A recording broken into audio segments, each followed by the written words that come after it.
turabasuje mwebwe abakurikiye Wasam TV show nkuko tubagezaho ibiganiro byacu umunsi ku munsi. No munsi tugiye kugaruka kuri education. Muri education rero tugiye kugaruka icyitwa feeding program, aho ngaho ni gahunda yo kugaburira abana bose ku mashuri, baba bakire abakene bose ku ishuri bagasangirira hamwe. Ni gahunda rero yadusangirire hamwe ku mashuri, haba muri primaire haba muri secondaire, bose bakarira ku mashuri. Buri mwana wese mu gihugu, iyo ngiyo ni programu ihari, agomba kurira ku ishuri. Minisiteri rero y'uburezi iratangaza ivuga yuko amafaranga yo kugaburira abanyeshuri mu mashuri ashobora kuzikuba inshuro zigera kuri 2 ugereranyije n'ayabaruwe mu mwaka w'ibihumbi 2023. Ni muri gahunda rero ya NST2. Nubundi murabizi ko NST1 nubundi yarangiye, ariko muri NST2 bizwi yuko ari gahunda ya leta kandi ikomeje igamije kuzageza iterambere ku banyarwanda bose muri rusange. Ariko nahanga mu gisata cya education murabyibuka, abize mu myaka ya vuba mwese mushobora kuba mwarariyeho ku biryo byo ku ishuri, mu gihe abakera bigaga gasanga biga amashifti agera kuri 2, bamwe bakiga mu gitondo bagataha, abandi bakaza kwiga ku nimugoroba.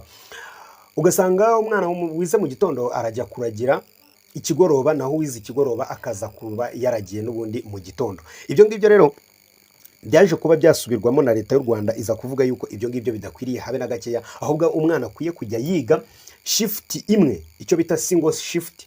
Kera bigaga icyo bita double shift, bakiga single shift kugira ngo umwana akomeze yiga neza amasomo yiwe, kandi umwana agomba kuba yaririye no ku kigo yigaho. Ibyo ngibyo rero Minisiteri y'uburezi ivuga yuko byatanze umusaruro ukomeye cyane, aho byagabanyije drop out cyangwa se kuba abana bava mu mashuri, kuko byaragabanutse rwose, n'abiga barakomeza kugenda biyongera umunsi ku munsi. Ubwo ni ubuhamya butangwa na Mineduc ndetse n'ababyeyi hirya no hino mu giturage. Ayo makuru bayakubwira. Raporo rero ya Minisiteri y'uburezi kuri gahunda yo kugaburira abanyeshuri mu mashuri igaragaza ko amafaranga akoreshwa muri ibi bikorwa ari menshi cyane, kandi ko akomeje kuzamuka cyane ndetse azikuba 2 mu myaka iri imbere ugereranyije n'indi myaka twagiye dutambuka. Hari impamvu nyinshi rero zitangwa na Minisiteri y'uburezi ivuga yuko iyi gahunda izatwara amafaranga menshi cyane. Reka tugusobanure neza wumve iyi mibare. Biraza kugusaba abantu bazi gusobanura ibintu by'imibare cyane na statistique, ariko wenda ntabwo imibare tuyisobanukiwe cyane, ariko nabwo ntabwo twakiyitabaswa muri mibare, kuko turagerageza kugusobanurira, uraza kugenda usobanukirwa, wumve aho imibare izava, wumve naho imibare izagera, dukurikije imibare itangwa na Mineduc ndetse n'urwego rw'igihugu rushinzwe ibarurisha mibare. Aho ngaho rero gahunda yo kugaburira abanyeshuri ku mashuri bose muri rusange yatangiye mu mwaka w'ibihumbi 2020. Aho ngaho ni muri primaire ndetse no muri secondaire. Mu gihe muri secondaire ho byatangiye kera cyane, kubera ko ibigo bya mbere byatangiye kurya za 2014 2015 bishyirwamo imbaraga zikomeye cyane. Abanyeshuri bose muri rusange muri secondaire bararyaga mu mwaka w'ibihumbi 2015 mu gihugu hose. Naho kugaburira abana bo muri primaire rero, duhereye muri nasari cyangwa se mu cyiciro cy'incuke kugeza muri primaire yose kugeza P6, batangiye kurya mu mwaka w'ibihumbi 2020 ubwo corona yavagamo. Kugeza rero muri 2023 abanyeshuri bari bakiryana n'ubu rwose baracyarya. Minisiteri y'uburezi rero ivuga yuko igaburira abanyeshuri bagera kuri 4 miliyoni zose. 4 miliyoni z'abanyeshuri leta igaburira. Leta rero itangira umunyeshuri umwe nibura amafaranga angana n'135 kuri buri munyeshuri ku ifunguro rya saa sita. Mubyeyi ukurikiye iki kiganiro Wasam TV show, menya ko umwana wawe wiga muri primary arira amafaranga 135 leta imutangiye. Unyumve neza, nayo leta iba yamutangiye. Ni mu gihe umubyeyi atanga 15, ni mu gihe umubyeyi atanga amafaranga angana na 15 ku ifunguro ry'umwana wiwe buri munsi. Iyi mibare ubanze uyumve neza, igoyemo gake, ariko nanone ntago igoye cyane ku buryo umuntu wari we wese atabasha kuba yayisobanukirwa. Leta itangira umwana wawe wiga, cyangwa se umuturanyi wawe, wenda ushobora kuba nta mwana ufite, cyangwa se umuturanyi wawe, umwana umwe amafaranga agera ku 135 buri munsi, uko ari ifunguro ku kigo ku ishuri aba aririye 135 yatanzwe na leta, ukongeraho 15 yatanzwe n'umubyeyi. Murabyibuka yuko ababyeyi n'ubundi mu gihugu hose batanga 975 ku gihembwe.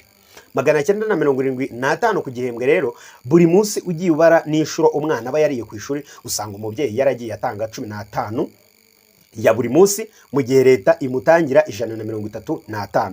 Nawe nk'uko ubyumva 975 waba waratanze igihembwe kigitangira, nawe mu rugo ugaburira umwana yaba yarigize gute, yaba yarashize. No kuvuga ko harimo akaboko gakomeye cyane ka leta bamenamo amafaranga akomeye cyane kugira ngo abana bose bafatire ifunguro ku ishuri.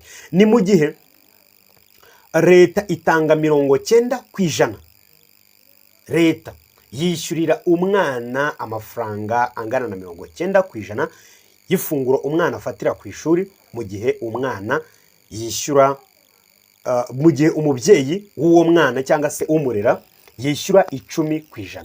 Iyi ni ingingo ifatika cyane bigaragaza yuko abana n'ubundi ni aba leta, yego waramubyaye ariko n'ubundi ni uwa leta, kuko leta imushakira n'ibyo kurya, imuha n'ibindi bikomeye cyane, nawe ikakwitaho.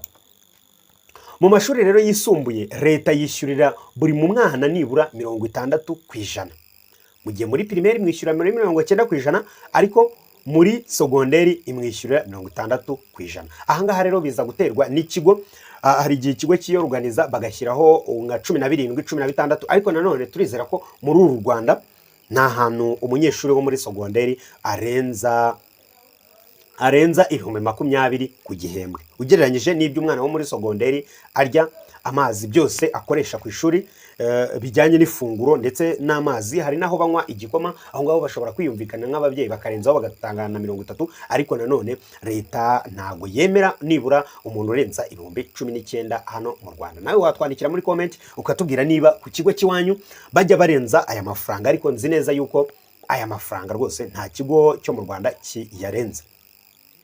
Naho umubyeyi ufite umwana we wiga muri segonderi, cyangwa se ufite uwarera wiga muri segonderi, cyangwa se undi muterankunga wakishyurira umwana muri segonderi, reka tubivuge gutyo kuko ibyo byiciro byose hano mu Rwanda turabigira, yishyura 40%.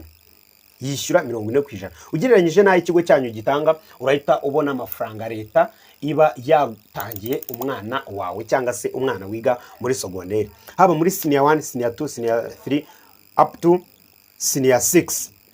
Gusa ibyo ngibyo bikaba biri applicable ku munyeshuri wiga day school. Turi kuvuga day school nizo zishyura aya mafaranga, kubera ko boarding zo ziratandukanye bitewe n'amashami bigamo, bitewe n'ibyo basabwa n'ibikoresho, kuko nk'uwo muri mekanike ntago yakishyura rimwe n'uwo muri science cyangwa se n'uwiga ama social studies and languages. Bishyura bitandukanye bitewe n'impamvu iyo ariyo. Imibare rero ya Minisiteri y'Uburezi igaragaza ko amafaranga yose akoreshwa muri gahunda yo kugaburira abanyeshuri ku ishuri aziyongera cyane, ndetse ashobora kuzikuba inshuro 2. Turagarutse, iyi niyo ngingo ubundi twatangiriyeho. Habaruwe amafaranga yakoreshejwe mu mwaka w'ibihumbi 2023, kuko uyu w'ibihumbi 2024 ntabwo urasoza neza ngo tumenye ayo igihugu cyatakaje bitewe n'ingengo y'imari yatanzwe muri education, ariko mu mwaka w'ibihumbi 2023 muri education, muri gahunda yo kugaburira abana ku mashuri kandi bakarya bose bakishimira ifunguro, yatwaye miliyari, ubyumve neza, yatwaye miliyari 347 y'amafaranga y'u Rwanda mu gihugu hose. Miliyari 347 mu gihugu hose mu mwaka w'ibihumbi 2023. Ariko Minisiteri y'Uburezi ivuga yuko aya mafaranga ashobora kuziyongera cyane ndetse akikuba biteye ubwoba, kuko ashobora kuzikuba kabiri akagera kuri miliyari 665 mu mwaka w'ibihumbi 2032, uhereye ubu ngubu, ubwo hazaba hashize imyaka igera kuri ngahe, ku myaka 7 ndetse no gukomeza hejuru y'7. Uri kumva ko ayo ni amafaranga menshi cyane azaba yiyongereyeho, ariko nanone Minisiteri y'Uburezi itangaza yuko aho ngaho rwose nta kikango na gitoya kirimo, kubera ko bizaba biterwa nuko umubare uzagenda wiyongera. muri 2023 rero asaga miliyari 240 yakoreshejwe mu kugura amafunguro gusa, mu kugura ayo mafunguro gusa, naho agera kuri miliyari 240 zakoreshejwe mu kugura ibyo bifungurwa by'abana, naho asaga miliyari enye zakoreshejwe mu kugeza ibiribwa ku mashuri. Ubu ni ukuvuga ngo ni transportation, transport y'ibyo biribwa yatwaye agera kuri miliyari 4. Noneho agera kuri miliyari 53 zakoreshejwe mu gutunganya ibikorwa remezo bikoreshwa muri gahunda yo kugaburira abanyeshuri mu mashuri.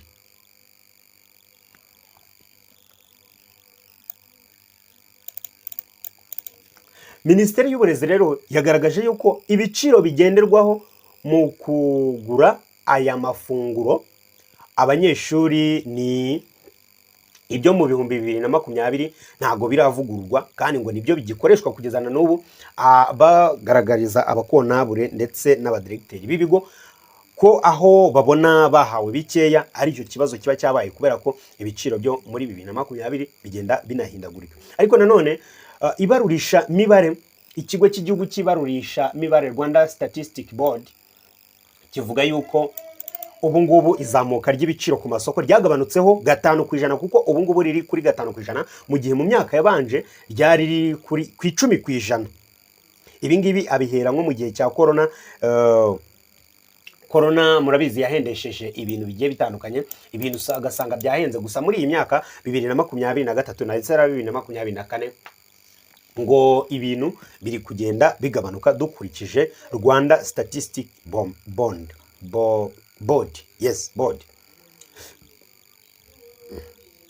Minisiteri y'Uburezi rero iteganya ko muri 2032 u Rwanda ruzaba nibura rugaburira abanyeshuri miliyoni 5.7. No kuvuga ngo ni miliyoni 5.7 by'abanyeshuri nibo bazaba bagaburirwa, mu gihe kuri ubu ngubu bagaburira abagera kuri miliyoni 4.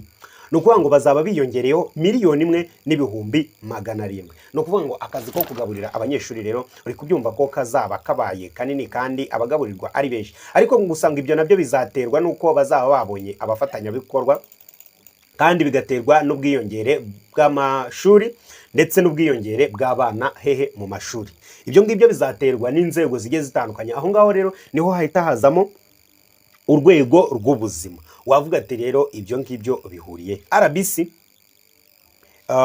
cyangwa se Minister of Health bifitanye isano rikomeye cyane, kuko nibo bashinzwe imibare y'abanyarwanda, ubwiyongere bw'abanyarwanda, kuko nibo bashinzwe ubuvuzi, ubwiteganyirize mu kwivuza, bagashingwa n'ibindi bikomeye cyane by'ibijyanye no kuboneza urubyaro.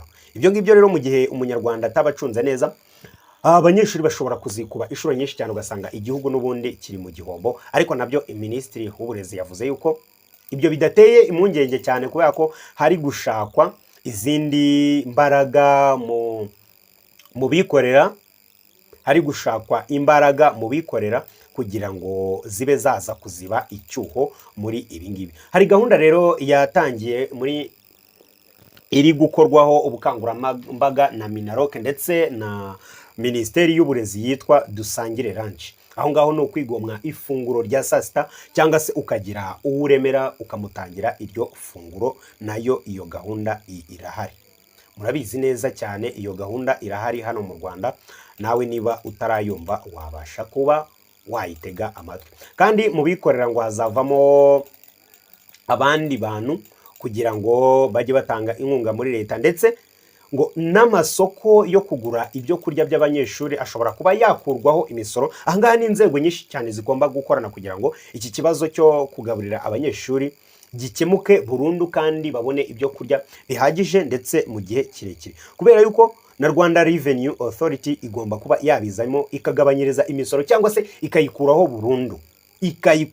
burundu, kugira ngo abangaba bagura ibiryo by'abanyeshuri mu masoko hirya no hino babigeze ku banyeshuri neza kandi nta nkomyi, kugira ngo ibigo by'amashuri bikomeze kubona ibyo kurya bidahenze kandi rwose bikomeze kugaburira abana. Ntawashidikanya rero naho mu giturage iwanyu mwabyumva, ndetse mujyemo no muri komenti niba mubona ino gahunda yo kurira ku mashuri ku bana bose mubona itabafasha, ariko njye ntahamya yuko ibafasha nk'uko minisiteri ibihamya, kubera yuko kuva mu mashuri byaragabanutse, ndetse ugasanga abana barakomeza kugenda bakunda ishuri, ugasanga n'imitsindire irazamutse. Icyo ngicyo ntabwo twabura kukivuga, imitsindire iragenda izamuka, kandi rwose u Rwanda rw'imbere twifuza ni u Rwanda rurimo umunyarwanda wize, umunyarwanda usobanutse kandi usobanukiwe. Ni ikiganiro kuri Wasam TV Show, tugaruka kuri education. Subscribe ni ingenzi kugira ngo tujye tubana mu biganiro byacu by'ubutaha, comment kugira ngo utubwire ikitanoze tukinoze, ndetse n'icyo twakongeramo. Ibitekerezo byanyu ni ingenzi kandi turabashimiye mwese. Imana ibahe umugisha, mugire ibihe byiza.